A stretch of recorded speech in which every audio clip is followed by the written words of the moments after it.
6 freezing Mustang horses beg a veteran for shelter. What happens next shocks him. Snow was falling heavily across the desolate mountains, where no soul ventured during the harsh depths of winter. A reclusive war veteran, living alone in an old ranger outpost near the canyon, had expected nothing more than a quiet night by the fire. But then, through the whiteout, came the unsteady sound of hooves and a faint, broken whinny that sounded eerily like a cry for help. When he stepped outside, the sight froze him in place. 2 wild Mustang horses, trembling and exhausted from the cold, were staring at him, not with fear, as if they were begging. He couldn't have known that opening the gate that night would set into motion a chain of events no one could have predicted. A journey where compassion, survival, and the fragile bond between man and wild would be tested to the very edge. Before we dive in, let us know where you're watching from. And if this story touches something in you, don't forget to subscribe. Snow had been falling non-stop for days across the remote canyon lands of Wyoming. By early evening, it blanketed every surface and muffled every sound, transforming the entire landscape into a silent white desert. The old ranger outpost, where Caleb Hart had taken residence, sat on a slight rise overlooking a narrow gorge. Its pitched roof sagged under accumulated drifts of snow, and the corrugated tin used for repairs years ago had begun to rust, leaving orange streaks across the otherwise dull gray. A solitary line of gnarled pine trees stood off to one side, their branches snapping under the weight of ice whenever the wind gusted. The hush in this place was so profound that the quiet felt almost alive. Every small crackle of ice or shudder of timber became magnified. Caleb's outpost had once served as a minor lookout station for forest rangers, perhaps decades earlier. Now it was little more than a neglected cabin, with a drafty roof and old boards that groaned at night. Where the front steps met the ground, there was a perpetual ridge of packed snow. It half-buried an antique no trespassing sign, rusted and illegible in places. Caleb had chosen this distant spot after a personal crisis, one he hadn't shared with anyone. Here, time seemed suspended, except for the howling of the wind. It was as though the world had simply paused, giving him space to be alone with his thoughts. Inside, the air smelled faintly of wood smoke and coffee grounds. A battered, wood-burning stove stood in one corner, the fire within popping and hissing as it consumed split logs. Caleb had stacked a generous supply of these logs along the inside wall, anticipating that the storm would continue through the night. Outside, a gust rattled the window panes, and the door gave a soft moan as if complaining about the cold. Despite the comforting crackle of the stove, the outpost felt lonely. Caleb Hart was nearly 40, though the lines at the corners of his eyes and the streaks of gray in his hair might have made him look older at a casual glance. He was a former serviceman. People might call him a veteran, but he never used the word for himself. Years spent in uniform had given him a disciplined air. Even in solitude, he maintained a systematic routine, splitting wood each morning, checking his meager supplies, and tuning in to an old radio in the evenings to catch the local weather bulletins. Sometimes that radio was his only link to the outside world. A large dog, a shepherd mix named Boone, lay curled near the stove. Boone was old, with a muzzle turned white by age. He'd been by Caleb's side through the last stretch of his military service and beyond. The dog seldom stirred these days unless he sensed something unusual, be it an unexpected sound or a shift in Caleb's mood. That night, Caleb set a kettle on top of the stove to heat water for coffee. The forecast crackling over the radio predicted more snowfall and colder winds after midnight. Nothing unusual for a Wyoming winter. He turned the volume down low, letting the radio's static become background noise. Gazing through a small frost-rimed window, he could see only swirling flakes in the darkness. The reflection of his lantern on the glass reminded him how alone he was out here. Alone, but at peace. That was what he'd told himself time and again. He was just settling onto a 3-legged stool with a cup of coffee when Boone's head jerked up. The dog's ears pricked and a faint growl rumbled in his throat. Caleb set his mug down easy. "Boy," he murmured, rising to his feet. He reached for the radio dial and twisted it silent. The hush of the cabin was immediate and absolute, save for Boone's low growl and the wind outside. At first he heard nothing. Then came a muffled, rhythmic thumping, an uneven crunch-crunch of steps on snow. Not human footsteps. These were heavier, more widely spaced, and uncertain. Caleb felt an unexpected jolt of adrenaline. He crossed the room in 3 strides, parted the threadbare curtains, and peered out the window. The layer of frost clinging to the panes made the view hazy, so he wiped it with the heel of his hand. Boone followed at his heel, uneasy, in the wavering glow of the cabin's outside lantern. Caleb caught a glimpse of movement near the dilapidated fencing that outlined an old livestock pen. Through the swirl of snow, he thought he saw something that shouldn't be there. Some shape large enough to be a deer or even a moose. Yet the sound that reached him a second later was unmistakable. A whinny, faint and tremulous, as if from a horse pushed beyond its limits. "Impossible," he whispered. Wild horses never ventured this close to solitary outposts, especially in the depths of winter. But another whimpering whinny confirmed it.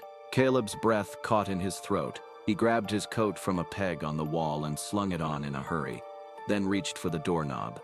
Boone gave a short bark, uncertain whether to follow or stay. "Stay here," Caleb said quietly, pressing a hand to the dog's flank. Boone's ears flattened for a moment, but he stayed put. Outside, the cold was breathtaking. A fierce wind whipped snow into swirling eddies around Caleb's boot. He shielded his face with one gloved hand as he trudged along the side of the outpost. Each step sank him at least halfway up to his shins. The last time he'd seen conditions this bleak, it was on a late patrol day overseas. Only now, the war zone was replaced by the silent cruelty of a Wyoming winter. A soft metallic creak drew his attention. The old fence a few yards away was half broken, with warped planks that hardly functioned as a pen anymore. Beyond it, he could make out 2 dark silhouettes. One was distinctly larger, while the other smaller form stood with its hindquarters trembling. The pair seemed to sense his presence, turning their heads in near unison. Dim light from the outpost lamp reflected in their eyes. Caleb moved closer, keeping his motion slow and deliberate. Sure enough, there stood 2 Mustang horses, one a fully grown adult, with a soaked mane that clung to its neck. The other was smaller, possibly a juvenile or yearling. The smaller one's hind leg was partially buckled and its stance was unsteady. Both animals breathed in rapid plumes that condensed in the fence, gripping the top rail, unable to tear his gaze away. Mustangs weren't typically known to approach human dwellings, let alone linger by them. It was as if desperation had overruled their usual instinct to flee. The adult Mustang flicked its ears forward and back, uncertain, while the younger one let out a feeble snort, then nearly collapsed onto its front knees before catching itself. Caleb's mind raced. "They're freezing," he thought, scanning their bodies for any signs of injury. The younger horse's hind leg was trembling badly. He guessed it had either sprained or fractured something, or perhaps the muscle was severely cramped from hypothermia. The adult wasn't in much better shape, ribs faintly visible, coat matted with snow. Stunned, he felt a pang of concern so intense it stung worse than the wind biting at his cheeks. This land was harsh, but seeing these proud, untamed creatures so near to collapse stirred something within him, a mix of empathy and an old soldier's impulse to save what could be saved. Back in the relative warmth of the outpost, Caleb stood by the stove, fighting an internal battle. He'd rushed inside after first glimpsing the Mustangs, needing a moment to think. Helping wild horses was generally discouraged unless one was trained or had the resources. Caleb found himself lingering near the gate, reluctant to walk away. A subtle hush had fallen over the camp. No frantic neighs, no stamping hooves, just the soft shuffle of straw and the sigh of wind overhead. He saw the exhaustion and relief in the Mustang's eyes, and he felt it mirrored in his own spirit. He turned to Luke and Eliza, who stood quietly off to the side, sharing a moment of silent triumph. "You did good," Luke said, nodding to Caleb. "If not for you, that third one wouldn't have had a chance." Caleb shrugged, uncomfortable with praise. Just did what anyone would. Eliza gave him a small, knowing smile. Not everyone. Plenty of people would have given up or decided it wasn't worth the risk. A mixture of modesty and humility colored Caleb's expression. He rubbed at the back of his neck, searching for the right words. "I guess I can't stand seeing something helpless with no one to stand for it." They left it at that. The day was pressing on, and though the immediate crisis was over, there would be more work to do. For now, though, the camp settled into a gentle lull. 3 Mustangs, once torn apart by weather and fate, shared a moment of peace, brought together by pure human empathy and the fragile resilience of life. In the hours that followed the third Mustang's arrival, the atmosphere at the camp transformed. Before, an undercurrent of tension had pervaded every moment. Would the two injured horses survive the cold? Would the next storm force them to move again? Now, there was a palpable lightness in the air, as if the mere presence of the reunited trio sparked hope. They made a cozy ring in the straw near the fire, the adult mare lying on the outer edge, the younger in the middle, and the newly arrived stallion or older colt curled protectively on the other side. Occasionally, the stallion still trembled or let out a pained whinny, but whenever he did, the mare sniffed his muzzle, and the younger one pressed closer, as though comforting him. It was a scene of unwavering solidarity. Eliza knelt nearby, observing with professional fascination and personal admiration. She scribbled notes in the dim light, describing the color patterns, the scars, and the distinctive white patch on the colt's chest. "This must be the trio we tracked," she said, in a hushed tone, addressing Luke and Caleb.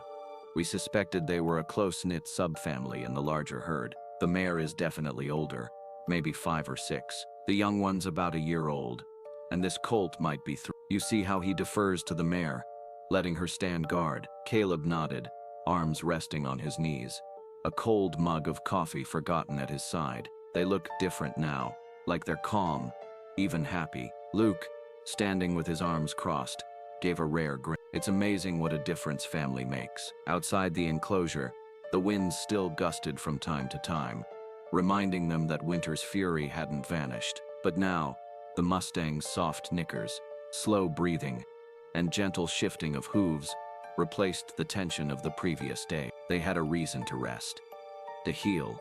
They were together. As the afternoon wore on, Eliza confirmed the genetic link with a closer inspection. She gently lifted the colt's foreleg, checking for possible sprains or fractures, all the while murmuring softly to keep him calm. The mare watched every move, ears pricked, but showed no aggression, only a vigilant acceptance. "Dorsal stripes, matching ear notches," Eliza murmured. "Yes, it's definitely the same line. Part of the 7 we've been monitoring since late autumn. They must have gotten separated near the canyon pass. If we hadn't intervened, each one could have died alone." She paused, glancing at Caleb. "You're giving them a real chance to live," he shrugged, though an undeniable warmth spread through his chest. "They gave me something too." No one asked him to elaborate, but Luke cast him a sideways look that said he understood. They all had their reasons for being out here, in this remote expanse of snow and sky, seeking or escaping something. The Mustangs, too, had traveled a long road, forging and losing connections along the way. Later, Caleb found himself alone near the dwindling fire pit, sipping a fresh cup of coffee. The camp was quiet. Eliza had gone to radio her team with updates, and Luke was reinforcing the windbreak around their shelter. The 3 Mustangs dozed in a cluster, the mare occasionally twitching her ears if a gust of wind ruffled her mane. Caleb gazed at the flickering embers, letting his mind wander back to old memories, nights spent on deployment, scanning the horizon for threat. The faces of fellow soldiers who didn't make it home, the worn letters from family he once left unanswered, even the ranch he grew up on, the father he'd disappointed by enlisting instead of taking over the family business, the sense of belonging that had slipped through his finger. He inhaled a shaky breath. The swirling thoughts eventually landed on the sight before him. 3 battered Mustangs, lovingly curled around each other as though their mere closeness would mend every wound, physical and emotional. In them, he saw reflections of his own battles and separation. If they could overcome the severance of the storm and find each other again, maybe he could piece together parts of himself he'd long thought lost. His eyes stung with an emotion he rarely allowed himself to feel. A kind of gratitude, maybe. He swallowed, staring into the steam rising from his coffee. They'd found home in each other, he murmured to no one in particular. And me, I'm still out there, somewhere on that trail. A small sound behind him drew his attention. Eliza stood by the fire, a gentleness in her gaze. She must have overheard. "Everything okay?" she asked softly. He offered a half smile. "As okay as it can be, I guess. Just thinking." Then he cleared his throat, gesturing at the Mustangs. "They look peaceful." Eliza followed his gaze. "Yes, they do." The difference is night and day. It's like they've come back to life. They sat quietly, watching the mustangs in the gloaming. Outside, snow continued to fall in lazy flurries, dusting the camp with silver. The wind's earlier bite had softened, as though acknowledging that the darkest part of the journey was now past. After a time, Eliza gently placed a hand on Caleb's shoulder. "You've done something few people would attempt. You went out alone to save that third horse, and you've been caring for these two since they arrived. Don't dismiss it. This is a big deal." Caleb rubbed the back of his neck, a familiar gesture of modesty. "I'm not sure who's saving who, to be honest."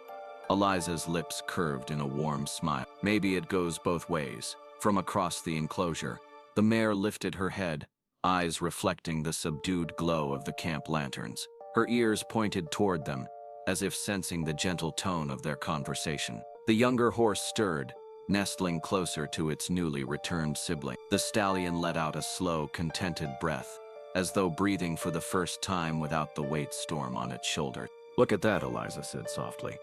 "They're forming their circle again."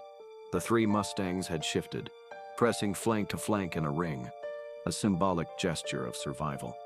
They might still bear the scars of their ordeal, but in that circle was a quiet assurance that they were whole once more. Night came gently, draping the camp in a serene hush. Snow crystals sparkled where the lantern light touched, creating a tapestry of white and gold. Caleb rose and walked to the edge of the corral, resting an arm on the makeshift gate. He stared at the trio, letting a contentment he hadn't felt in years settle over him. Eliza appeared beside him. "They'll lay well tonight," she said, "and soon we'll figure out how to get them safely to our main facility. Once they're healed, we'll aim to reunite them with the rest of the herd." He nodded, heart swelling with an unspoken emotion. "You're sure we can find their family group?" she answered with unwavering confidence. "Yes, mustangs have strong ties. If the rest of the herd is still in the region, they'll recognize each other's calls and scents.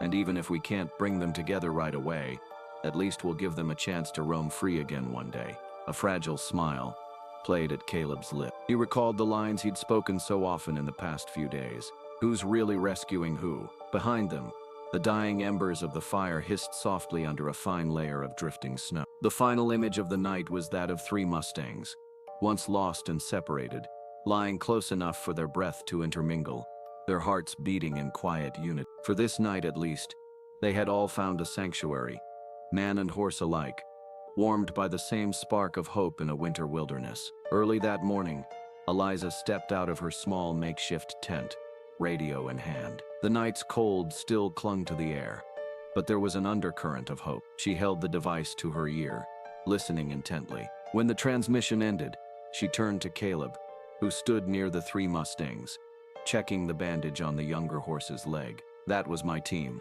she said, voice laced with excitement. "They've managed to clear one of the secondary roads leading to our Mustang Recovery Center. It's not perfect, still icy and blocked in places, but a truck with an insulated horse compartment can reach a rendezvous at the frozen creek." Caleb looked up, eyebrows lifting.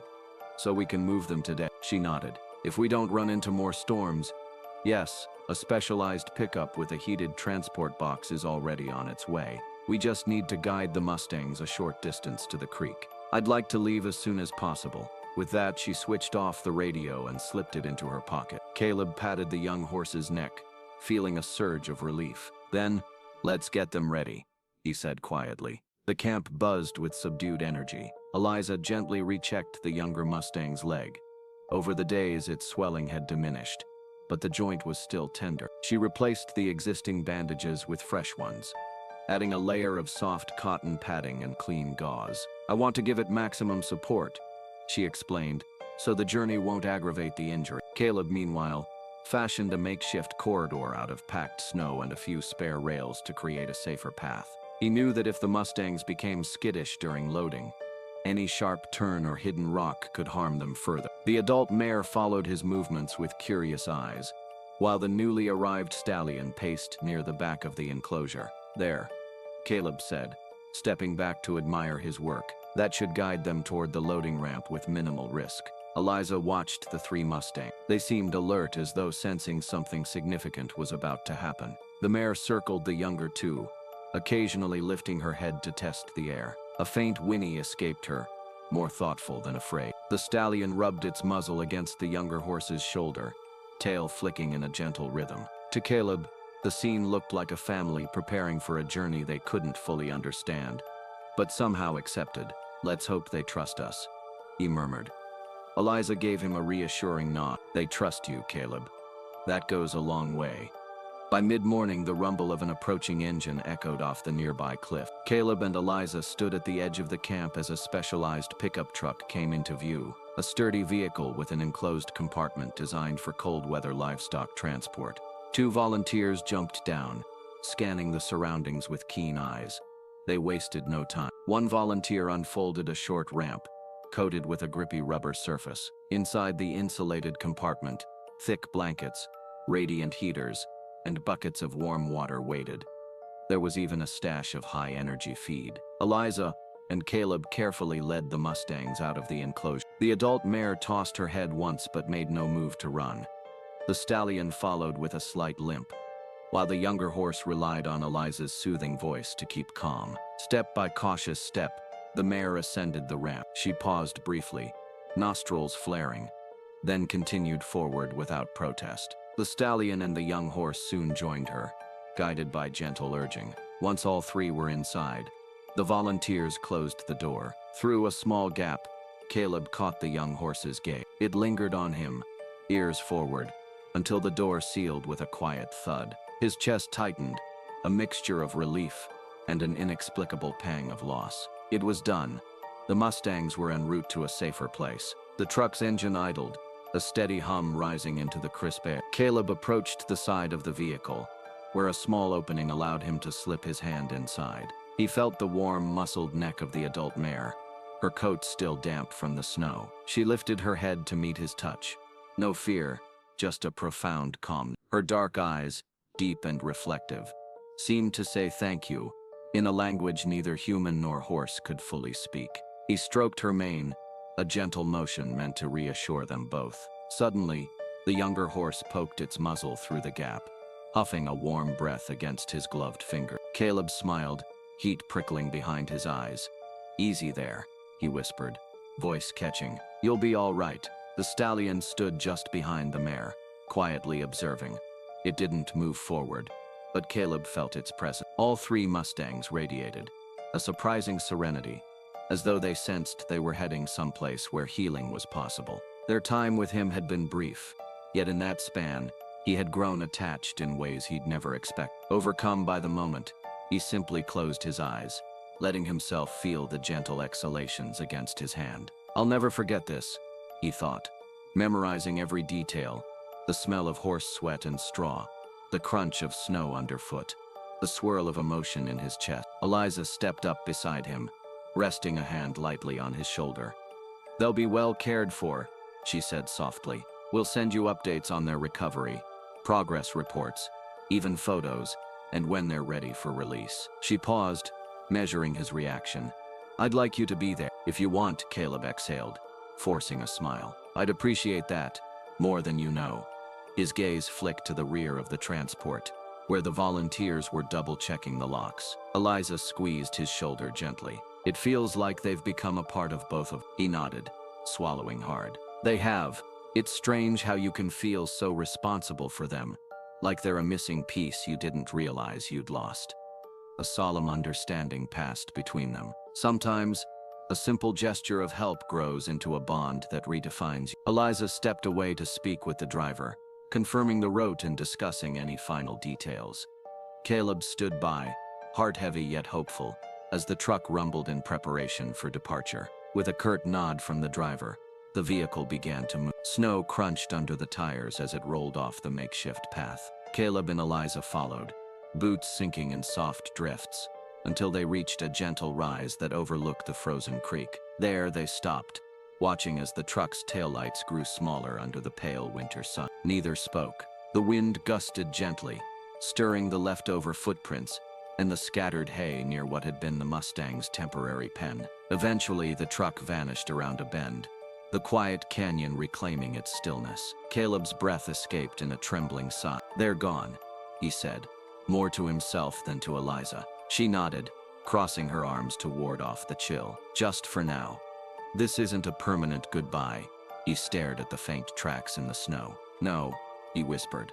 It's just goodbye for a while. In his mind, he imagined the young horse peering back, ears pricked, as if to ask for reassurance. All he could do was stand in the cold and trust that they were on the path they were meant to follow. After helping Eliza secure the remaining equipment and dismantle the makeshift shelters, Caleb packed his belongings onto his old snowmobile. Charlie. They parted ways near the canyon mouth. Eliza would travel to rejoin her team, and Caleb would head back to his truant ranger station.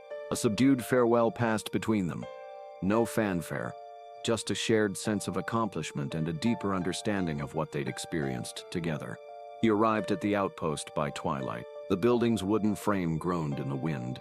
The same as always, but stepping inside felt strangely new. He hung his coat on the same peg, lit the same stove, brewed the same coffee, and yet the mood had shifted. The vacuum of silence that once filled every corner no longer seemed oppressive. Instead, it was restful, a moment to catch his breath. Boone, his old shepherd mix, greeted him with a wagging tail and curious sniff. Caleb knelt to pat the dog's head. "It's just us again," he murmured, but a faint smile curved his lips. Somehow, this solitude felt kinder, as if the memory of 3 wild mustangs still lingered in the outpost's walls. The next morning, Caleb stepped outside to check on the old livestock pen behind the outpost, where the mustangs had once huddled. New snowfall had partially erased their hoofprints, but in certain spots, a deeper indentation told the story of their presence. A stray strand of mane clung to a warped board, and a slight depression in the straw recalled where the younger mustang had often rested. He walked around slowly, brushing snow off the rails.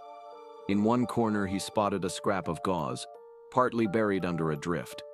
He picked it up, shaking off the clinging crystals. A wave of inexplicable nostalgia washed over him. Just a piece of bandage, but I can't let it go. Tucking it into a small leather pouch, he exhaled softly, pausing in the middle of the pen. He closed his eyes. He could almost hear the faint snorts, the nervous stamping, the quiet trust they'd built day by day. It wasn't grief, he felt.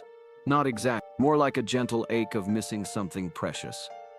As the sun dipped low, casting long shadows across the snow, Caleb stood at the pen's old gate. In the fading orange light, the world felt still.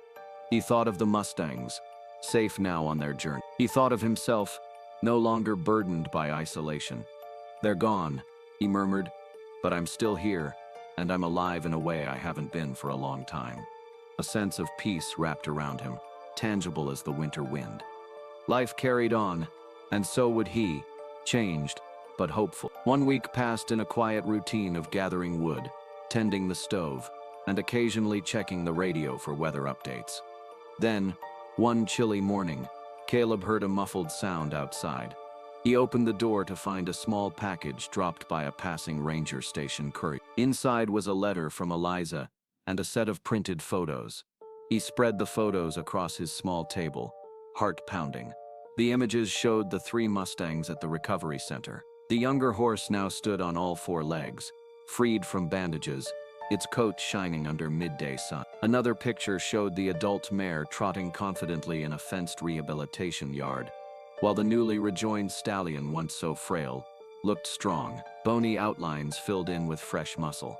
His mane, once clotted with ice, now glimmered in the light. Eliza's letter brimmed with details of their progress. The new diet, ongoing physical therapy, daily grooming sessions to rebuild trust. They had even integrated with a small group of rescued mustangs, forming a close-knit suburb. Caleb's eyes flicked across each sentence, absorbing every shred of good news. Near the end of the letter came the real surprise.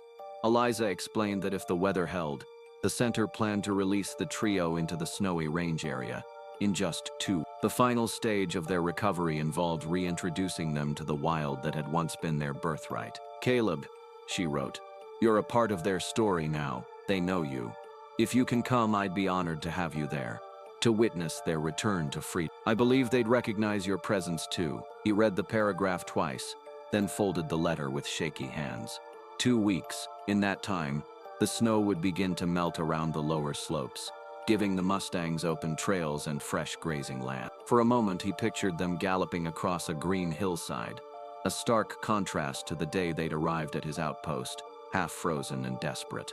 Taking a deep breath, he pressed the letter against his chest. In the hush of the outpost, the only sound was the crackle of the stove. Slowly, he tucked the letter into an inside pocket of his jacket, a faint smile curving his lips.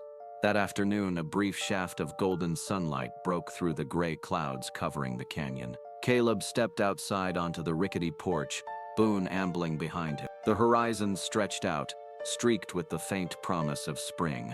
Although snow still capped the peaks, he could see a thin line of exposed rock along one ridge, like a hint of renewal. He breathed in the crisp air, recalling the final lines of Eliza's letter. "They've gotten a second chance, and so have you." In that moment, he felt the warmth of the sun on his face, a gentle reassurance that winter's hold would eventually yield. The Mustangs were proof that survival led to new beginnings. If only you kept faith through the storm. Boone nudged his leg, breaking his reverie. Caleb chuckled, rubbing the dog's ears. "We'll go see them." "Pow," he murmured. "I owe them that, and maybe they owe me a few happy memories." A light breeze stirred the snow at his feet, carrying away the last echoes of silence. He looked out over the canyon, eyes bright with a hope he hadn't known for years. "Yes," he thought, "they got a second chance. I guess I did too." Thank you for staying with us until the end of this story. We'd love to hear from you. Share your thoughts in the comments below, and let us know your favorite part. If you enjoyed the journey, don't forget to like, share, and subscribe to our channel for captivating stories like this one. And don't miss out. Hit the notification bell so you're always updated on our latest content. Your support truly means the world to us. Roy said nothing, but the way he looked at the horses told Caleb everything. This winter wasn't just cold, it was cruel, and it was testing them all. Lila stood beside him, arms crossed tightly over her chest. She hadn't planned to stay long, but something about Caleb and the way those horses responded to him kept her rooted. In that stillness, Caleb understood. This wasn't just about horses. It was about healing, redemption, and second chances for all of them. Wild equines belonged out on the range. Intervening could mean drawing them into human territory, and that wasn't always in their best interest. But the image of that younger horse stumbling, eyes glazed with fear and exhaustion, replayed in his mind over and over. He wanted to ignore it. He was no veterinarian, no ranger. He also recognized the enormous risk. If those Mustangs decided to spook or thrash in panic, he could be injured. Yet something in him refused to let the situation go. "Damn it," he muttered. He removed his coat for a moment to warm up again, letting the stove's heat seep into his limbs. Boone stared up at him, tail thumping faintly, almost as if the dog sensed his turmoil. "You think it's a bad idea, don't you?" he asked. Half smiling at the dog, Boone merely tilted his head. Caleb had been taught all his life, and especially in the service, that you didn't abandon those who needed help, no matter how dire the circumstances. He had once assisted in training cavalry horses during a deployment. Marveling at their intelligence and sensitivity, horses knew how to read a person's demeanor by the smallest shift in posture or tone. And these Mustangs, though wild, wouldn't be so different. The question was whether they were too far gone to accept any approach. A muffled clattering outside snapped him from his thoughts. That uneasy sound of hooves hitting old, rotted wood. Possibly the younger horse had stumbled against the fence. Caleb's heart clenched. He stood, pushing aside all second guess. If he did nothing, the younger Mustang could die right there in the snow. The adult might wander off or remain out of desperation, further endangering both. He found himself sliding into his heavy winter jacket once more, securing the straps of his boots. This time he grabbed a worn canvas sack containing some hay he kept for occasional pack horses that passed through. He also took an old oil lantern and a thermos of warm water. "All right, let's do this," he breathed, stepping into the frigid darkness again. As he approached the dilapidated fence, he could see the Mustangs more clearly. They hadn't moved far. The adult horse stood protectively in front of the smaller one, ears pinned back slightly. As Caleb neared, he raised the lantern so the light would fall on his face, hoping they would see his expression, his calm posture. The snow battered his shoulders, swirling across the ground in ghostly sheets. He unlatched the old gate that led into what was once a livestock pen. The hinges squealed in protest. The adult Mustang snorted, tossing its head, but didn't charge or flee. Caleb held out the canvas sack, which rustled with hay. "Easy there," he said quietly. "It's all right, I won't hurt you." The younger horse tried to shift its weight, whimpering softly. Another pang jolted through him in the flickering lantern glow. He noticed how gaunt the yearling looked, its flanks almost hollow from malnutrition. Slowly, with minimal sudden movements, he carried the hay into the pen. He set it down a few yards away from the Mustangs, then backed off to give them space. The adult horse, evidently weighing the options, finally led the younger one forward to sniff the hay. Satisfied it wasn't an immediate threat, the adult let out a huff that seemed to say, "We'll eat, but keep your distance." Caleb exhaled in relief. He quietly edged closer to the gate, ready to secure it and funnel them farther into the pen, which included a three-sided lean-to near the corner. That lean-to might offer them some shelter from the wind if they'd accept it. The adult Mustang raised its head, looking uncertain, but didn't bolt, taking this as a sign. Caleb reached over and gently closed the gate behind him. They were now enclosed together in that small pen, the once sturdy wooden enclosure on the cusp of total disrepair. Snow drifted in from every open slat, but at least here, the wind's force was a fraction of what it was in the open field. Caleb let the lantern rest on a post, free to cast a warm circle of light over the trodden snow. The adult Mustang continued to stand guard, occasionally glancing at Caleb. The younger one devoured the hay in a half-starved frenzy, even as its injured hind leg kept buckling. Guilt and pity churned in Caleb's stomach. "I'll get you some blankets," he murmured, voice trembling in the cold, "and water. Just hang on." A little while later, Caleb returned with a thick wool blanket, additional hay, and the small first aid kit he used for his dog. The kit contained some veterinary ointment, bandages, and disinfectant. Boone trotted behind him until he reached the fence, where Caleb told him to sit. The dog obeyed, posture alert but calm. Stepping inside the pen, Caleb found that the younger horse had curled up on the ground near the lean-to. The adult stood just behind, half sheltered by the wooden overhang that offered minimal protection from the swirling snow. The wind had momentarily died down, leaving the air eerie and still. It was as if the storm held its breath, waiting to unleash more fury at any moment. Lowering himself to a crouch, Caleb inched closer to the younger horse. At the same time, he kept an eye on the adult. If the older Mustang interpreted any action as a threat, a single well-aimed kick could break bones. The adult snorted, shifting its weight as though preparing to intervene, but Caleb kept his movements slow and unthreatening. He gently placed the blanket on the younger horse's back. It shivered at the touch, letting out a pitiful, low whine. The adult stepped forward, sniffing the edge of the blanket, then let out a warm breath.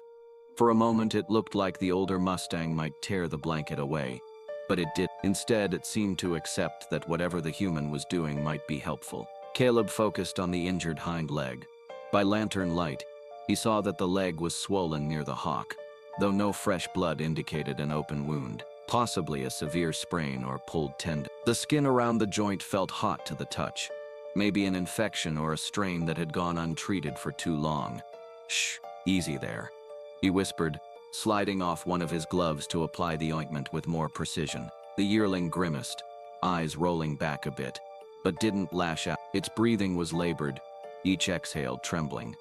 It took several minutes to finish the makeshift bandaging. His hands were nearly numb by the time he secured the final piece of cloth with a strip of duct tape. The adult Mustang pressed closer, sniffing this new contraption. Then it shifted, almost as if trying to block the wind from the younger horse. Caleb stood back on numb feet, both relieved and anxious. These were wild creatures.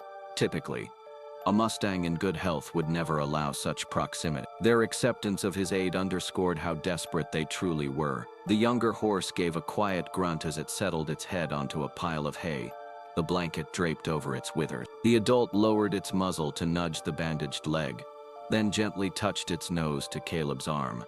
An accidental brush, or maybe a brief sign of acknowledgement. "Guess you're not the only one looking out for that young one, huh?" Caleb said softly, meeting the adult's dark gaze. He felt the strangest flicker of connection, like he and this Mustang were partners in an unspoken pact to save a life. A hush settled over the pen. The wind started to pick up again, swirling snow around them. But within this small enclosure, there was a surprising sense of calm. Caleb withdrew, giving them space. He set some extra hay within reach, then quietly left the pen, latching the gate behind him. The adult Mustang watched him go, ears rotating as though listening for any threat or betrayal, but none came. Back inside the outpost, he shook off the snow and stoked the fire. Adding fresh logs, Boone padded up and licked a few remnants of frost from his sleeve. It struck Caleb that he was physically shaking as much from adrenaline as from the sub-freezing temperatures. He inhaled slowly, letting the warmth of the stove sink into him. He found himself replaying the image of the yearling's leg, the gratitude real or perceived in the adult Mustang's eyes, and the question that swirled through his thoughts. Where is the rest of their herd? The evening wore on. The storm seemed to intensify yet again, wind howling across the canyon. Inside the outpost, the soft glow of lanterns and the crackle of the stove provided a measure of comfort. Caleb brewed a second pot of coffee, though he knew he shouldn't drink too much this late. It helped keep him awake and alert. He wanted to monitor the Mustangs outside, perhaps check on them once more before he called it a night. The outpost windows were streaked with rivulets of melting frost. Each time he wiped a patch clear to look out, he saw the faint silhouettes of the horses near the lean-to. Their breaths created plumes of steam in the cold air. The adult sometimes paced in place, but it never strayed far from the younger one's side. Caleb had placed a lantern on a nearby hook to give them a bit of light, enough for them to see the layout of their immediate surroundings and not stumble blindly. His mind drifted to earlier years, a memory locked behind the walls he'd built around himself. He recalled being about 12, living in a rural town with a large corral behind the house. His father had introduced him to a quarter horse named Sunshine. She was gentle, and he'd ride her around the paddock. That was before he'd left for the army, before life had hammered him down. He let the memory float through him. Bittersweet, a snort outside broke through his reflection. He pressed close to the window, peering out at the swirling whiteness. The lantern's glow illuminated the adult Mustang's shoulders, revealing rivulets of melting snow trickling down its coat. The younger horse appeared to be lying down, blankets still mostly in place. It wasn't the best shelter, but it was something given the circumstances. Setting aside his coffee, Caleb walked to the door, checking that it was unlatched in case he needed to run out quickly. Yet for the first time in years, he felt no pressing need to lock himself away. Usually he would secure every window and door, but now something about having those two living souls nearby soothed him. He let out a quiet laugh at the thought. Imagine that, a pair of wild Mustangs in his yard, making him feel less lonely. He decided to give them a final look before turning in. Bundling up once more, he pulled on thick gloves and stepped out into the storm with a gentle hiss of breath. The yard was a maze of snowdrifts. Each footstep sank him up to his knees. He was halfway to the pen when he paused, hearing a soft, resonant nicker from the adult Mustang. It was not an alarm call, more like a low greeting, or perhaps a notice of his presence. He raised his lantern, letting its light spill over the fence. The adult Mustang turned its head toward him, ears pricking forward in recognition. The yearling, still curled under the lean-to, lifted its muzzle briefly, then settled again. The injury must be painful, but at least it wasn't thrashing or standing on the wounded leg. Caleb took this as a sign of small progress, that the horse felt safe enough to rest. He carefully approached the gate, making no sudden moves. "How are we doing?" he asked softly, feeling a bit foolish for speaking to them as if they could answer. But it felt natural in this hush of night. The adult Mustang's breath came out in short bursts, visible in the cold air. It stepped aside, allowing him near the yearling. "Thanks," Caleb murmured. He saw the bandage was still secure. A small blessing. He gently touched the blanket, adjusting it over the yearling's flank, then heard the adult blow softly, almost as though acknowledging his help. Standing there with snow stinging his cheeks, he felt an unexpected warmth in his chest. For so long he had run away from any kind of responsibility or emotional tie, preferring to bury himself in the quiet demands of survival. Yet these Mustangs, lost in a swirling white desert, had awakened in him something he thought he'd buried with his uniform. Returning to the outpost, he found his dog Boone dozing by the stove, ears twitching as if chasing rabbits in his sleep. The stove's heat enveloped Caleb, and he took a moment to savor it. Removing his gloves, he placed them on the tabletop to dry. He poured the remnants of his coffee into the sink, not wanting any more caffeine. His heart was racing enough as it was. He pulled out a worn copy of some old Western novel, flipping through pages he'd read a dozen times. His eyes scanned the lines, but his mind refused to focus. Every creak of the wind outside, every swirl of snow that battered the windows, made him think about the Mustangs. Occasionally he glanced toward the door, half expecting them to appear on the threshold, though he knew that was silly. They had their own place now, minimal as it was. Time passed. Eventually he realized the night was slipping away. The storm outside howled, but he felt an inexplicable sense of calm. He rose from his makeshift seat, checking the locks out of habit, then paused. Did he really need to lock everything tonight? A small voice inside told him he did. Instead, he simply drew the bolt on the main door lightly, not fully latching it. Maybe it was a gesture of trust, or maybe he was simply exhausted. As he put out the lantern, he heard a short, muffled whinny from outside. It was low-pitched and oddly melodic, almost a greet. He paused, hand on the lantern knob, the red glow fading from the wick. "They might be talking to me," he whispered under his breath, feeling a half-smile tug at his lips. In the darkness, he made his way to the narrow cot that served as his. Boone raised his head briefly, tail thumping once, then curled back into slumber. Caleb lay down, still wearing most of his winter clothes, and closed his eyes. For the first time since he moved to this lonely outpost, he found himself whispering a good night, not to himself, and not to the dog, but to the two strangers outside, who had chosen to trust him with their safety, however tenuous that trust might be. His last thought before drifting to sleep was a gentle wish. "Sleep well out there, wild warrior," as if the Mustangs could feel his words through the swirling snow, as if in that moment their hearts were connected by a fragile thread of empathy. And so the first night passed, with man and horse huddled against the relentless winter, forging a quiet bond that neither side fully understood, yet both seemed willing to embrace. Morning broke over the rugged landscape of Wyoming, bringing a brittle hush in the wake of the storm. The wind had tapered to a mere whisper overnight, leaving fresh snow drifts against the lean-to and the old fence. A dull, pale light filtered through low-hanging clouds. As Caleb stepped outside the outpost, he instinctively exhaled clouds of vapor, bracing himself for the cold. Boone, his aging shepherd mix, followed half a step behind, ears alert for any signs of movement. The first thing Caleb did was check on the Mustangs. Their shelter looked mostly intact, though a thin layer of new snow had blown in. The adult horse stood beside the younger one, which lay with its injured leg tucked inward. Both turned their heads to Caleb, ears flicking at his approach, but neither bolted nor showed alarm. He felt a faint relief seeing them alive and stable, at least for the moment. But as he walked around the pen, he noticed something out of place. Footprints pressed into the snow, near the side of the fence. Human footprints, definitely not left by him.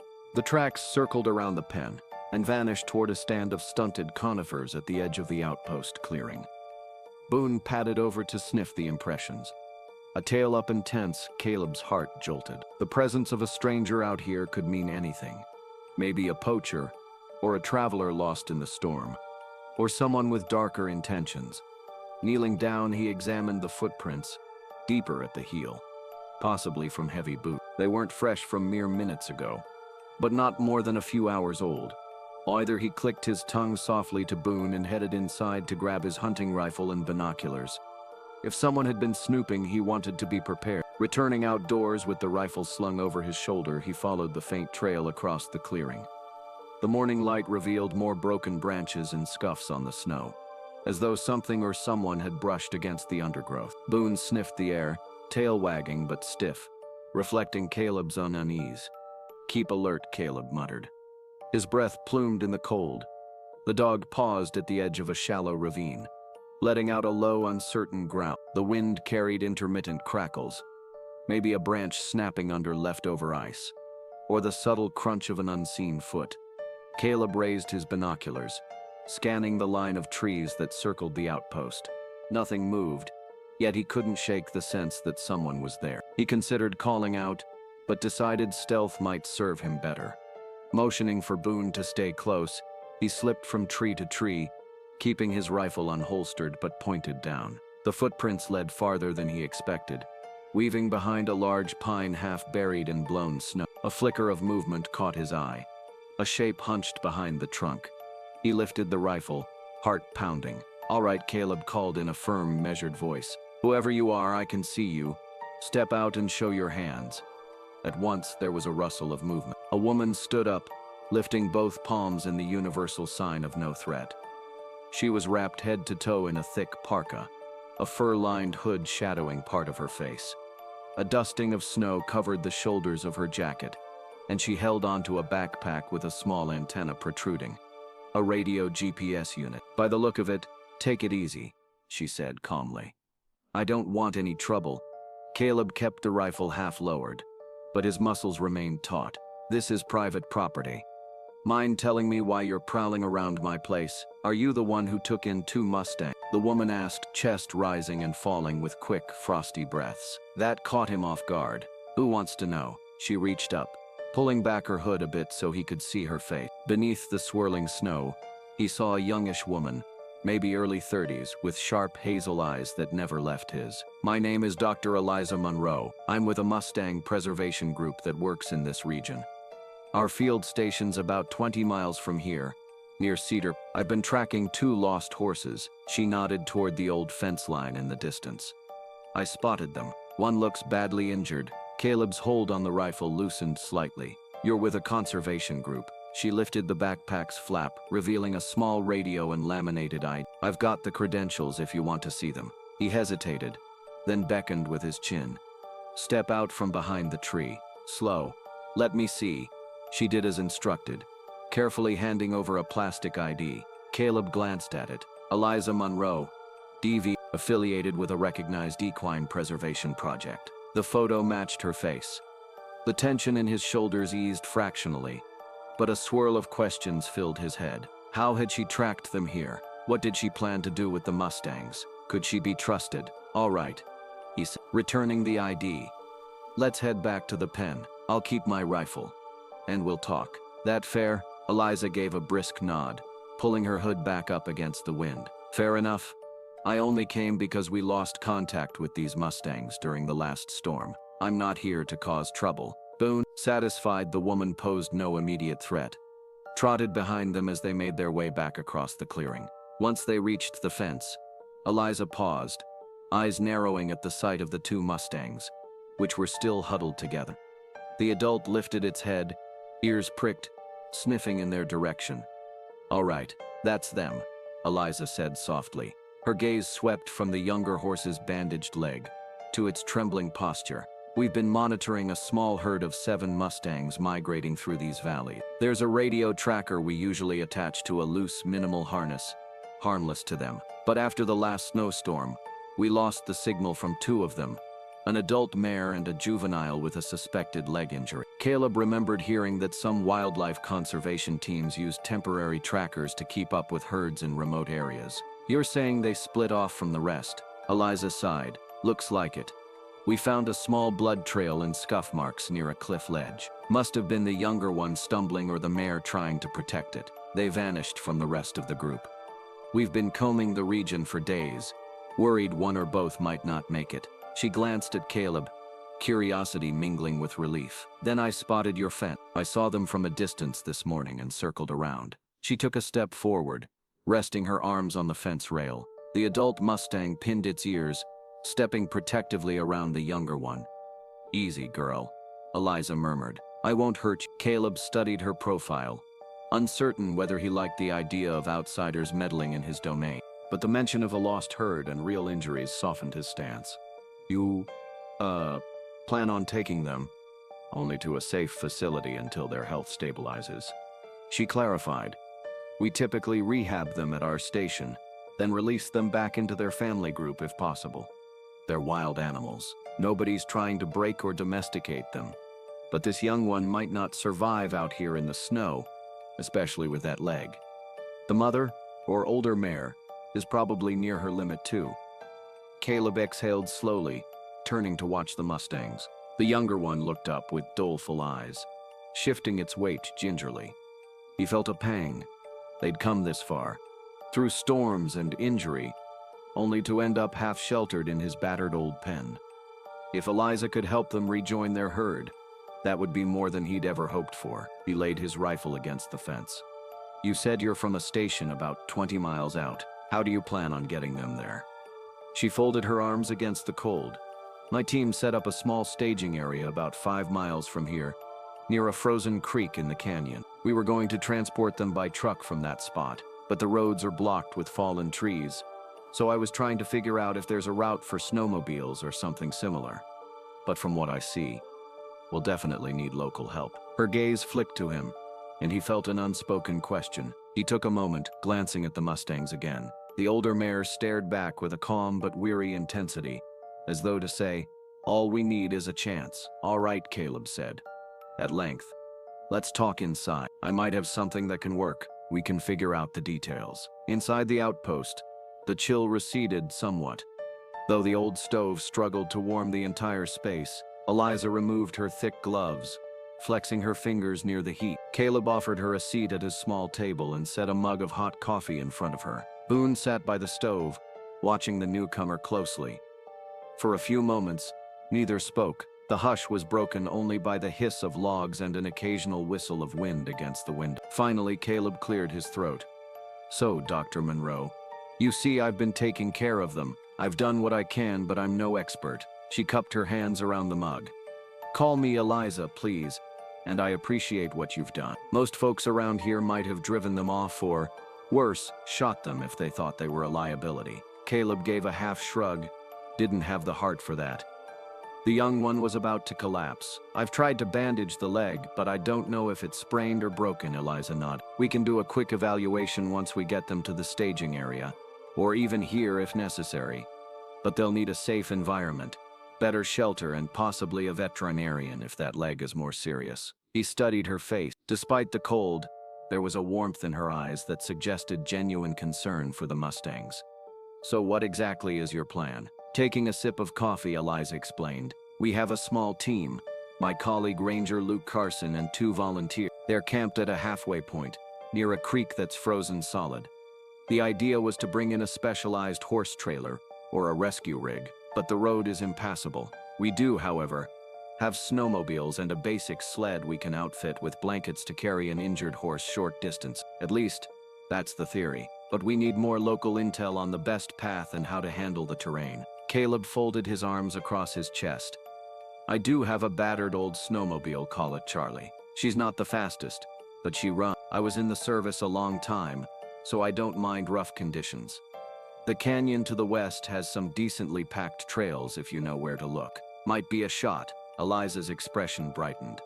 "That's exactly what we need." Then her face grew serious again. "But it's not just about the These Mustangs aren't used to being handled. Even though they've let you care for them, they might panic in transit, especially with the younger one's injury. We'll need to move slowly and keep them calm." Caleb nodded, recalling how the adult mare had eyed him warily for days. "She's protected. I can't blame her." Eliza set down her mug, the tension in her shoulders evident. "So, will you help us, honestly? Without you, I might not even be able to coax them out of that pen." A silence followed, broken only by the crack of a log in the stove. Caleb's mind flashed through potential risks. The difficulty of traveling in a blizzard, the chance of re-injuring the yearling, his own reluctance to let strangers onto his land. Yet the memory of that trembling young Mustang overcame any lingering doubt. "Fine," he said quietly. "I'll help." Relief spread across Eliza's face. "Thank you. We don't want to remove them permanently. Just rehabilitate and release them to rejoin their family. The rest of the herd's out there, somewhere." Caleb gave her a curt nod. "All right, let's get moving before the weather takes another turn." They spent the next half hour laying out a plan. Caleb drew a rough map of the local terrain on an old piece of butcher paper. He indicated a passable route through the canyon that should connect to the frozen creek where Eliza's team waited. Along the way, they'd have to navigate partially collapsed trails, thick stands of pine, and potential avalanche zones. Outside, the sun was already slipping lower, leaving a weak glow behind the snow-choked clouds. A single glance told Caleb they needed to hurry. The forecast called for more snowfall that night, and the last thing they wanted was to be caught mid-transit in a fresh storm. Eliza excused herself to examine the Mustangs up close. With caution, she stepped into the pen, offering a handful of hay to the older man. The horse tensed, but recognized the hay and eventually accepted it.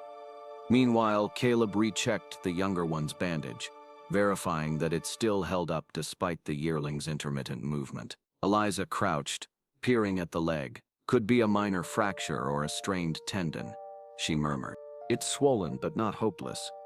After a brief discussion, they decided to wrap the younger Mustang in additional layers for warmth, rig a portable harness-like band around its torso, and walk it gently out of the pen. The adult mare, if all went well, would follow without too much distress, especially if Caleb was there to reassure them. Back at the outpost, Caleb yanked open an old shed where he kept Charlie, the snowmobile. It was worn and chipped in places, but it had enough horsepower to pull a small sled or two. While he checked the engine and fuel supply, Eliza prepared extra blankets.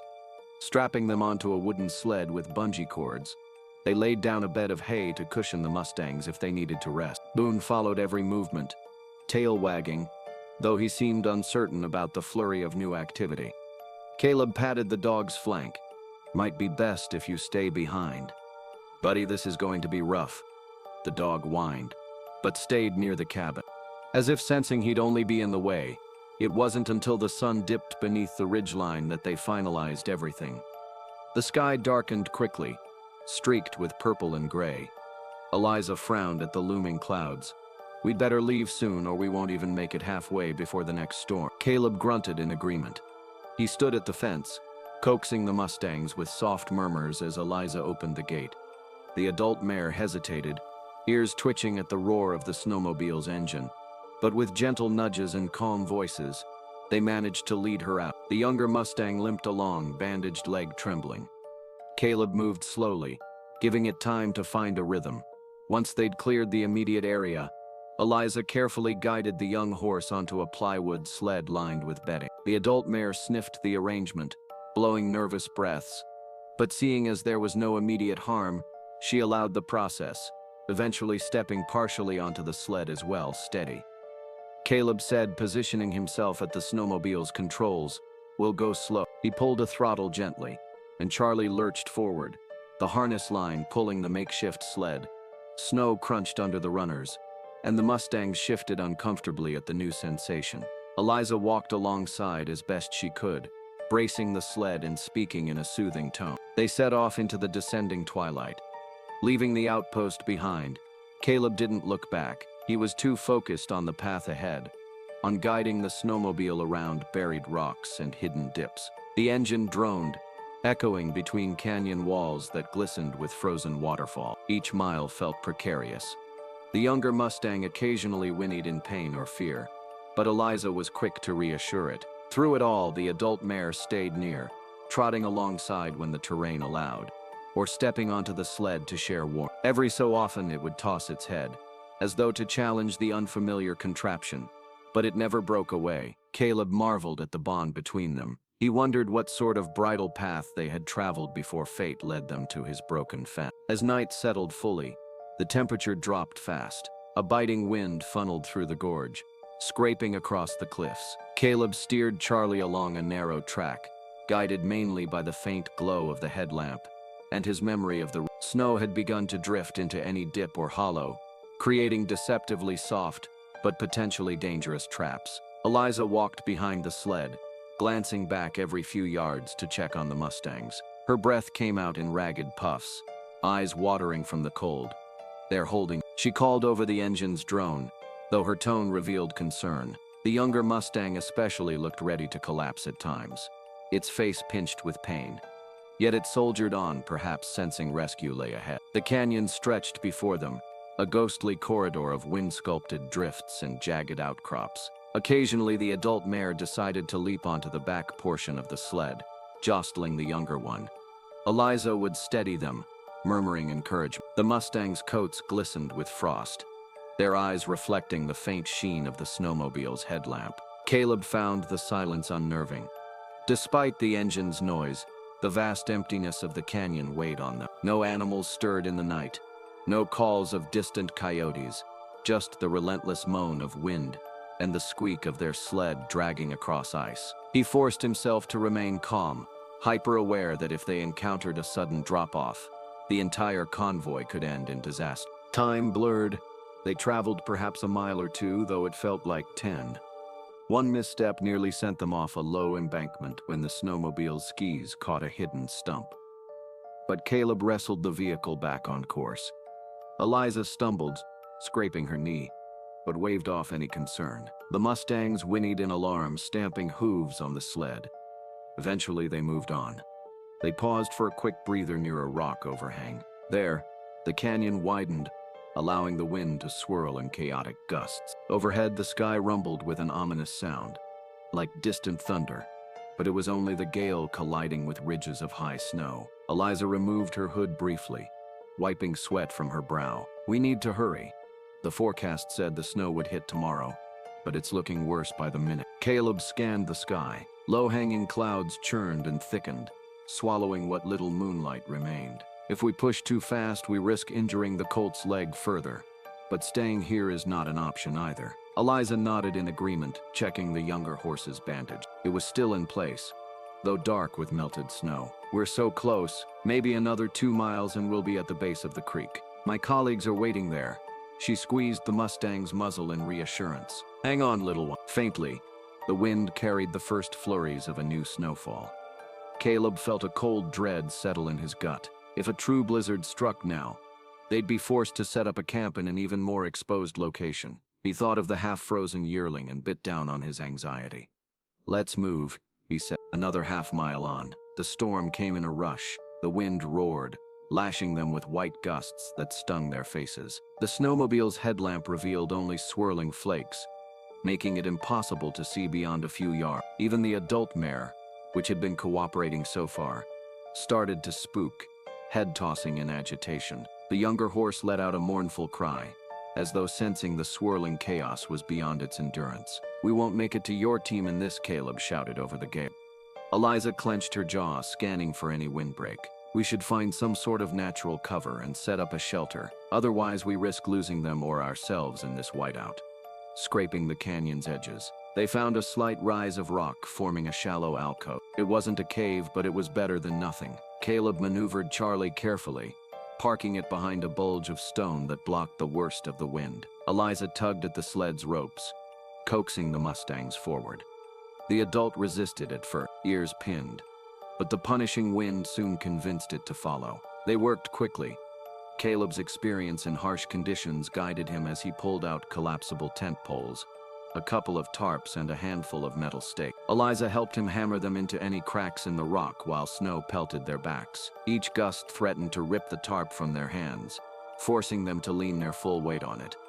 At last, they erected a small makeshift canopy. It was no palace, barely a stable lean-to for the horses, plus a cramped space for 2 humans and a tiny fire pit. Caleb used the snowmobile's emergency kit to start a flame. Eliza rummaged in her backpack for a thermos of warm water. She carefully offered it to the yearling, which lapped at the water greedily. Inside this improvised haven, they managed to drape the Mustangs with an extra blanket each. The swirling wind still cut in from the sides, but at least there was some barrier to the worst of the blizzard. Shivering, Eliza and Caleb huddled near the flickering fire, which glowed against the snow-laden rock. Both took turns drying their gloves and checking the ropes that secured the canopy. The adult mare paced in a tight circle, occasionally nickering in distress. The younger horse lay down, tucking its injured leg under its body. Eliza knelt beside it, feeling the bandage. "It's still holding, but if this storm keeps up, we'll be stuck here overnight." Caleb nodded gravely. His lips felt numb, and he had to concentrate to form words. "We'll do watches, just in case the tarp comes loose or more snow piles on," she agreed, rummaging for an energy bar from her pack. She handed half to Caleb, who devoured it in a few bites. "This is the last place I expected to be," she said quietly, glancing at the Mustangs. "But they're safer here than out in the open." A shrieking gust rattled the tarp overhead, showering them with loose snow. The adult mare snorted, half rearing, and Eliza rushed to calm it, stroking its neck gently. Caleb stared into the embers of the small fire, thinking about how surreal it was to find himself sheltering wild horses in a mountain blizzard with a stranger he'd just met. Yet somehow, it felt like he was exactly where he was meant to be. The storm raged for hours. Snow hissed against the makeshift shelter, threatening to bury them. Caleb and Eliza alternated watch shifts, periodically knocking accumulated snow off the tarp to keep it from collapsing. Between these tasks, they dozed in fitful naps, lulled by the hiss of the wind. The adult mare paced or stood guard over the younger one, occasionally inching closer to the human's fire for warmth, somewhere in the darkest hours of night. Caleb awoke from a short sleep to see Eliza dozing upright, face pale with fatigue. The Mustangs were huddled just a few feet away, breath visible in the gloom. He stifled a groan as he stood, stretching stiff limbs. Padding over to the edge of the shelter, he poked his head into the storm. It was still dark, but the swirling wind seemed to have eased slightly. Maybe a hint that morning wasn't too far off. Glancing back, he realized the adult mare had stepped within arm's reach of the fire. It watched him with ears forward, not pinned, just cautious. Caleb felt a faint stirring of awe. Each day with these creatures seemed to peel away layers of distrust. Forging a bond neither truly understood, he inched closer, extending a hand, and the mare sniffed his glove. For a heartbeat, their eyes met, and he thought he recognized an emotion there. Acceptance, or perhaps gratitude. "You know I'm not here to hurt you, right?" he murmured. The mare blinked, lowering her head, and the younger horse shifted to rest more comfortably. A moment later, Eliza stirred, blinking away sleep. "Storm's still going." "Uh-huh, slowing a bit?" he replied softly. "We might stand a chance of moving on. Come dawn." She rubbed her eyes and looked at the horses. They haven't run off, so that's a good sign. Then a faint smile crossed her lips. "You're good with them. They trust you," Caleb considered it. They had no choice. Really, not in their condition. But yeah, maybe we're learning to trust each other. He inhaled deeply, feeling the sting of cold air in his lungs. "Let's just hope we all make it to your team in time." Throughout the rest of the night, the tarp flapped and threatened to rip. The wind howled, and spindrifts occasionally cascaded into their shelter. Yet inside that cramped space, an unspoken understanding grew, an alliance forged by necessity and sealed by compassion. For the Mustangs, for each other, and for the quiet promise of survival, the world still wore its frigid white cloak when dawn crept over the camp. Though the worst of the blizzard had passed, the air remained razor-sharp with cold, and new drifts of snow had formed like small dunes around the tents and the improvised corral. Caleb rose earlier than Eliza, rubbing sleep from his eyes, determined to make the most of the morning calm. After checking on the two Mustangs, both huddled near a low windbreak of pine boughs, he decided to venture out for more firewood. He strapped on a simple backpack made from rough canvas and slung a small hatchet at his hip. Inside his coat pocket, he tucked a handheld radio set to the frequency Eliza had shown him. The plan was straightforward. Follow the partially frozen creek bed for a short distance to find any trees snapped by the storm's fury. He'd gather enough wood to last them another night, if needed. The new fallen snow glimmered in the early light, unmarked except for his footprints and those of small nocturnal creatures.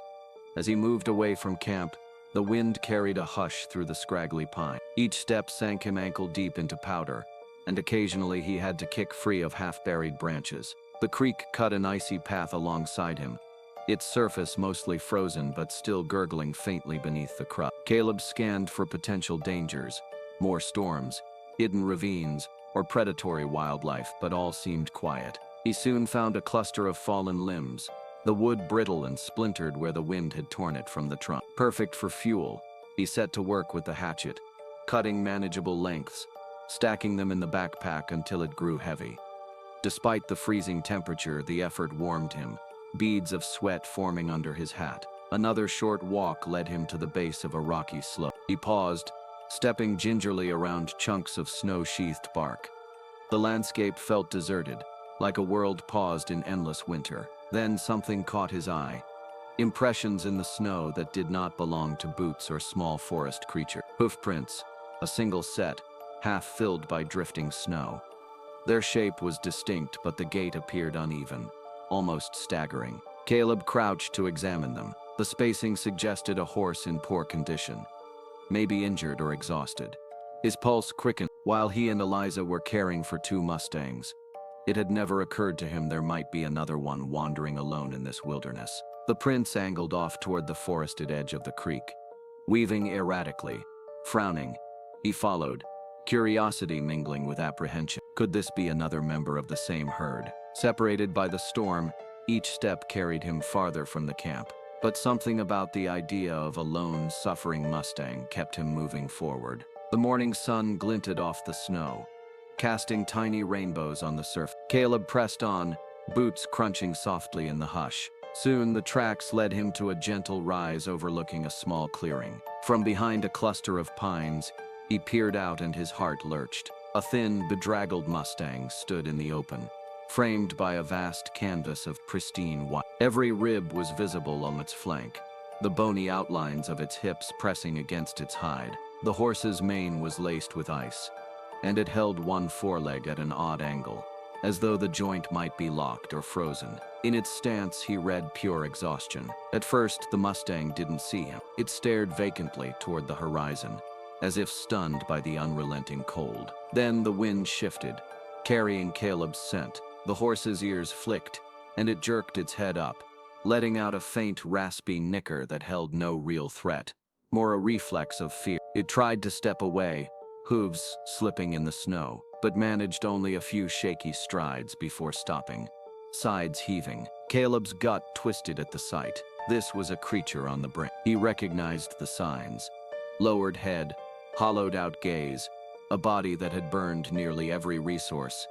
Slipping his hatchet into the loop on his belt, he held his hands wide, showing he had no weapon drawn. "It's all right," he breathed, voice low. "Steady. Easy there." Slowly, he sank to one knee in the snow, reducing his height to appear less intimidating. The Mustang's ears pinned back, tail swishing in agitation, but it didn't flee. Perhaps it couldn't. Caleb edged closer, speaking in a gentle murmur. "You're alone, aren't you?" He parted his coat to reveal he carried no rope or bridle in hand. "I see you. I'm not here to hurt you." He knew the horse wouldn't understand the words, but sometimes the tone mattered more. Step by careful step, he closed the distance until he was maybe 20 feet away. The Mustang rolled an eye at him, half-lidded with exhaustion. Its breath came in visible bursts of vapor. He paused, letting them share that silent tension. He was close enough now to see how the foreleg trembled, half-bent. It could be a sprain, a break, or even the onset of frostbite. If the horse was this far gone, it likely wouldn't last another night alone. Behind him, the wind sighed through the pines. He could almost hear Eliza's voice in his head telling him to call for backup. Reaching into his coat, he retrieved the radio. "Eliza, you copy?" he said quietly. A burst of static. Then Eliza's voice. "Eliza here. Everything okay? I'm about 300 meters east of the camp." Caleb replied. "Found another Mustang. Looks in terrible shape." He heard a sharp intake of breath on the other end. "Another one?" "Yeah, malnourished and possibly injured. I'm trying not to spook it. Can you send help? Maybe Ranger Luke with a second sled." "Understood," Eliza said. "Sit tight. Luke's prepping gear now." Caleb clipped the radio to his collar. He turned back to the Mustang, which regarded him with weary suspicion. The wind whipped some loose snow across them, swirling in delicate flurries. Caleb rummaged in his backpack for a handful of dried grass he'd brought, mere scraps from the stash at camp. But it was something. He gently tossed a few stems onto the snow between them, hoping the scent might coax the horse forward. At first, it simply stood there, nostrils flaring, but after a tense moment it lowered its muzzle, sniffed. It took one step, timid, uncertain, then paused again. Caleb remained motionless, except for a slight welcoming gesture with his free hand. The horse let out a shaky sigh. Inch by inch it nosed the scattered grass, not devouring it but tasting, as if to confirm it was real. Time seemed suspended in that clearing. No bird calls, no footsteps beyond the occasional crunch of shifting hooves. All that existed was the ragged breathing of a Mustang at the edge of survival, and a man who couldn't walk away. Caleb set a folded blanket on the snow behind him, an invitation if the horse wanted to step closer. He dared not push further. Eventually, he heard the distant hum of another snowmobile. Looking up, he spotted Luke Carson, bundled in a heavy parka, approaching from the west. The ranger cut the engine a good 50 yards away, presumably to avoid alarming the Mustang further. Luke dismounted and waved, then advanced on foot. Caleb placed a finger to his lips, signaling for silence. Luke nodded, setting down a small rescue sled padded with blankets. Together, they observed the horse, which flicked an ear at Luke's arrival but did not bolt. "It's about out of options, isn't it?" Luke whispered. Caleb swallowed hard. "I think so. We either help it now or watch it die."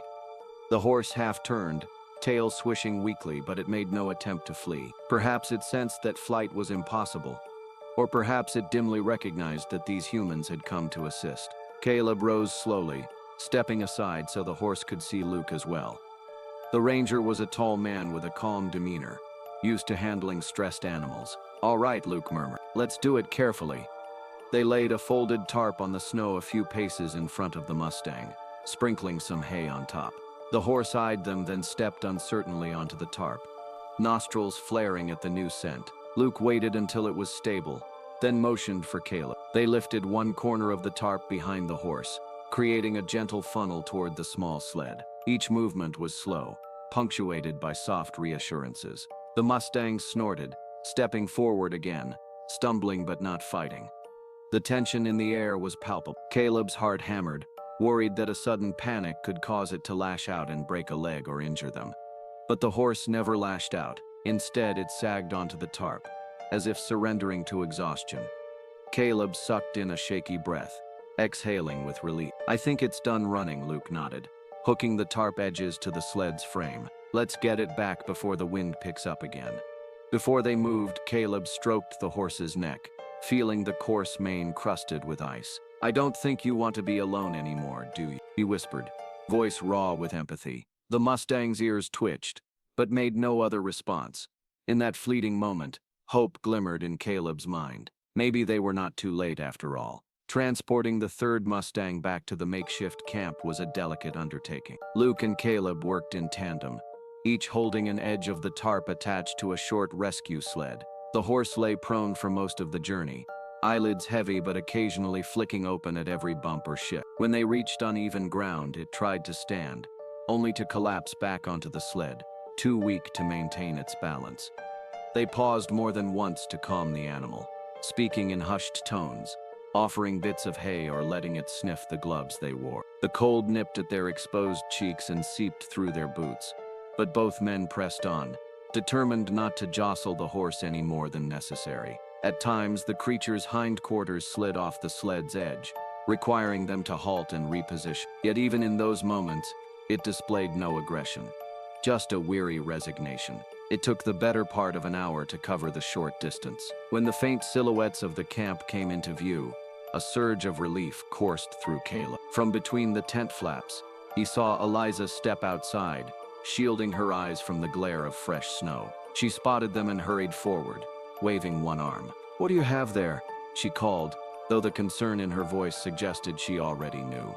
"The third must," Caleb replied, breath steaming in ragged puffs, barely hanging on. Eliza jogged out to meet them, her boots crunching loudly over the crusted drifts. She'd cleared an area next to the existing corral, expanding a small enclosure with extra rope and tarps to block the wind. "Bring it here," she said, pointing to the corner where fresh straw and blankets lay in readiness. Together, they maneuvered the sled into the enclosure. The two Mustangs they already had under care sensed something significant was happening. The adult mare, standing behind a temporary barrier, flattened her ears and let out a long, echoing whinny, a sound that filled the entire camp with its urgency. The younger Mustang, still bandaged and resting on a bed of straw, lifted its head. Its eyes widened, ears straining forward. Luke grimaced, glancing at Caleb. "That mare knows something." Eliza unlocked the makeshift gate, guiding them inside. The big mare began pacing, snorting hard, hooves striking the ground in agitation. Meanwhile, the newly arrived horse tried to shift off the sled, legs flailing once before settling again. The younger Mustang answered its mother's whinny with a trembling neigh, as though mustering every ounce of strength to call out. "Easy, easy," Eliza murmured.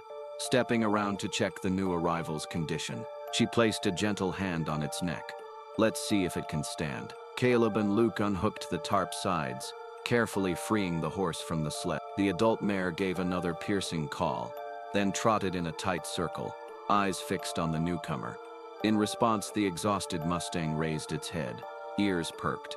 For a brief instant, life flickered in its gaze, a spark of recognition. Perhaps, Eliza, holding a halter loosely, motioned to Caleb. "I'll keep watch on the mare. You and Luke see if you can coax it to move closer." They eased the horse onto its side, giving it room to roll upright if it wished. After a shuddering breath, it tried to clamber to its feet. The first attempt failed, hooves scraping the straw, chest heaving. On the second attempt, it managed to stand, though its rear legs wobbled precariously, its head craned around, searching for that voice, that call it had just heard. From the other side of the enclosure, the younger Mustang let out a weak nicker, struggling upright from its own resting spot. The adult mare, high-strung with anticipation, lifted her tail and gave a powerful snort, her tips quivering. Then, as if driven by a force that transcended fear, she maneuvered around the barrier, pushing past Caleb and Luke, hooves scattering straw in her haste to reach the new horse. They recognize each other. Luke breathed. The two horses locked eyes. The newly arrived Mustang took a lurching step forward, nearly collapsing again, but the mare pressed her muzzle gently against its cheek, steadying it. A charge of energy rippled through both animals. The younger Mustang, bandaged leg and all, limped over to press its forehead to the newcomer's shoulder. Eliza watched, transfixed. "It's like a silent conversation," she whispered.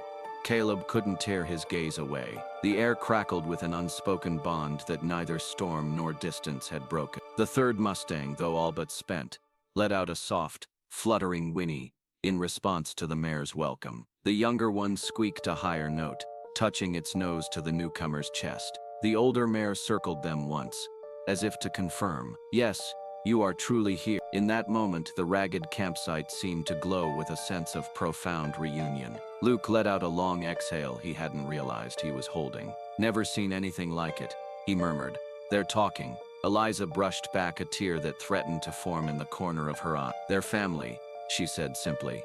Caleb stood with arms folded, face drawn in awe. "This is what we were missing," he said under his breath, uncertain if he spoke of the horses or his own life. Once the initial flurry of emotion subsided, they guided the newly arrived Mustang toward a soft bed of straw, close enough for it to nestle against the other two, but also separated by a low partition if it needed quiet. Exhaustion weighed heavily on it, legs trembling as it collapsed onto the bedding. The adult mare hovered protectively, sniffing at the newcomer's coat while the younger horse nuzzled closer, occasionally letting out small, contented nickers. Eliza, pen in hand, recorded observations in a small notebook. If it's male, this could be possibly the father. Hard to say without a thorough examination. But based on the dynamic, I'm leaning toward an older sibling scenario. She glanced at Caleb. Either way, this is a major piece of the puzzle. A missing member of their group. He nodded, noticing how the two Mustangs that had already grown accustomed to the camp seemed calmer now that the new horse was with them. "You think we'll need more sedation?" he asked softly, recalling the sedatives Eliza kept on hand for extreme stress. "Not right now," Eliza said. "He's too weak for sedation anyway. The best thing is to let them be close. That's more healing than anything I could offer." Luke rubbed the back of his neck, scanning the newly expanded enclosure. "We'll have to keep them warm. Another storm could set us back if we aren't careful." Caleb tapped the side of his boot, mind churning. "We have enough tarps and ropes to shield more of the pen's perimeter. If we set up an extra windbreak, they can share body heat." Eliza beamed. "Yes, let's do that." They spent the next hour reinforcing the enclosure. By the time they finished, all three Mustangs were nestled against each other. The older mare lay with her legs folded, the yearling pressed to her flank, and the newcomer curled close enough that their coats touched. Occasionally, one of them would raise its head and glance around, but mostly they rested, safe in the presence of family.